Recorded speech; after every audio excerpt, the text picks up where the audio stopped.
I was such in a dungeon in my life, and I felt like I was such in a hole with nowhere to go, with so many issues and so many things to climb over and overcome. But the thing about it is, we all have the ability to come from nothing to something. I was 300 pounds, and my goal was to be a Navy SEAL. Impossible goal, but what if I could? You have to be willing to suffer to get to the other side. And on the other side of suffering is a whole nother world that people have no idea that even exists. From the very beginning, how I became who I am today, I grew up very soft, very insecure. I was beat as a child a lot, not only physically, but also mentally. My dad was an alcoholic, so it transferred to him being very abusive, me growing up, not just to me, but also my mother. And from that, my foundation at an early age was cracked. I had a really cracked foundation growing up. So with a cracked foundation and my mom having a cracked foundation, I had no one to really, show me the ropes, show me the way. And so we went from that kind of cracked foundation to another cracked foundation. I went to a small town in Indiana, in Brazil, Indiana. And there was about 5 black families there. So being called nigger was something that happened regularly. I had a lot of friends, but also, when you have a cracked foundation, the only thing you really see is the negative. You don't see a lot of people that like you. All you see is the people that don't like you. So that cracked foundation just kept on getting more and more cracked. And throughout the years, I developed a stutter, had a lot of issues with people, social anxiety. I copied all through school. I had a learning disability, so I cheated a lot going through school.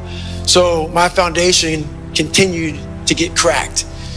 And when you get to that point in your life and no one is there to really help you out, you have to figure some things out. So what made me who I am today is basically that cracked foundation and not liking it. So I had to learn how to mend that cracked foundation alone. And what happens is you have to really develop a lot of mental toughness. But to me, mental toughness wasn't enough. I had to really develop a calloused mind. So I had a victim mentality.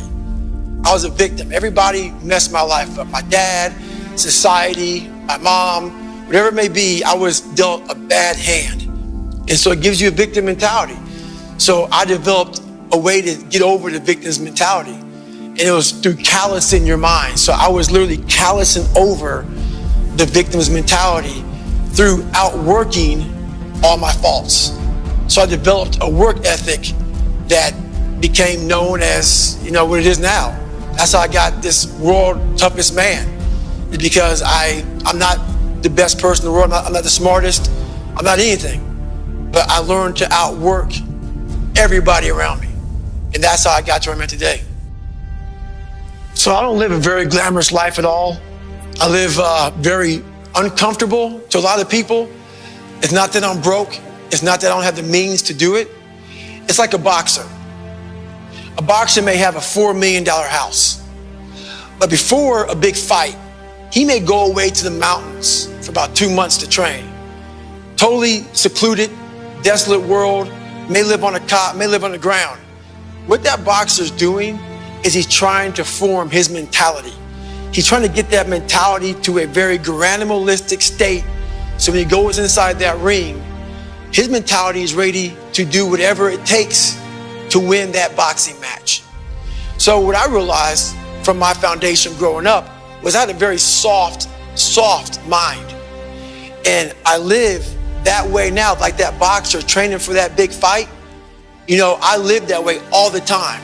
So I'm always sharpening my sword. And how I sharpen my sword is I have a mentality of my refrigerator is never full. I've never arrived. And every time I get close to the top of a mountain, I fall back down on purpose. I believe that true growth is at scratch. Starting from scratch is true growth. You have to have friction in your life. There has to be friction in your life for you to be able to move forward. So many people call me the hardest man on the planet. I got to that point from having a never-ending work ethic. So if you want anything in life, a lot of people, we live in a society right now where mediocrity is often rewarded. Like mediocrity is almost the standard. And for me, if you live that way, that's where you could be at. So let's say you have 10 people. You have 10 people and all of them are mediocre. And you beat those 10 people in a race or at work, whatever it may be. You're really still mediocre. What we do in life is we set our standards to everybody else. What we do in life is we look at what someone did before us. We look at a standard. I don't look at anybody's standard. I set my own standard. And how I became this, whatever people call the hardest man on the planet, is I literally set my own standards. I started to reinvent the wheel for myself. I didn't follow the crowd. Whatever the crowd was doing, I didn't follow them. I did what I had to do to get where I had to go. And in doing that, that's where true growth is finding yourself. I'm not trying to be like Michael Jordan or be like Tiger Woods or anybody else. I'm trying to be like David Goggins. And through that, you can find out what you're made of. And you're always trying to conquer yourself. And that's how I got this title. My advice to people who are going through hard times. A lot of people know my story. I come from a very, very, very humble beginning. You have to be open with that. Like, for instance, social media. A lot of people are on social media, and what they do is they show you the best side of them. Everybody on social media, everybody out here in this world, if you have friends, everybody has two sides to them. We have the side that we want you to see, which is our best side. Our best side. But we also have this side that we're not working on. The side we're not working on is that side that we want no one to see. Like on social media, everybody posts what they're going, I'm going here for vacation. This is me in the gym. This is me here. This is me here. What I do is I post my bad side. I let everybody know I'm this. I have to work on all these things. It's okay. So the first thing is you got to accept the fact that everybody judging you, you judging yourself, it is okay to be f***ed up. It's okay to not be exactly like everybody else. It's not, it's okay to not follow the crowd. So that's the one thing I would tell people is don't worry about what everybody else is doing. Worry about what you're doing.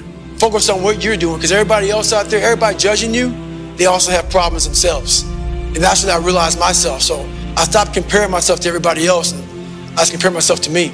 I'm my own hero. I'm my own hero. I believe that a lot more people can relate to the struggle, a lot more than the success. People relate a lot more to that. I relate a lot more to a person who's the underdog. Most of us in this world are underdogs. There's very few of us out here who are the 1%ers. And those 1%ers are those people who are like the CEOs, these people who are like the best basketball, the best golfer. Very few people are there. It's those people who are at the very bottom in the middle who are trying to get there. It's all about work ethic. So everybody likes the underdog. That's why that whole Rocky story, everybody loves a Rocky story. But the thing about it is, to develop that Rocky story, you got to work your ass off. And not many people are willing to do that part of it. That's the hard part about overcoming the odds, overcoming yourself, is you have to create a Rocky story.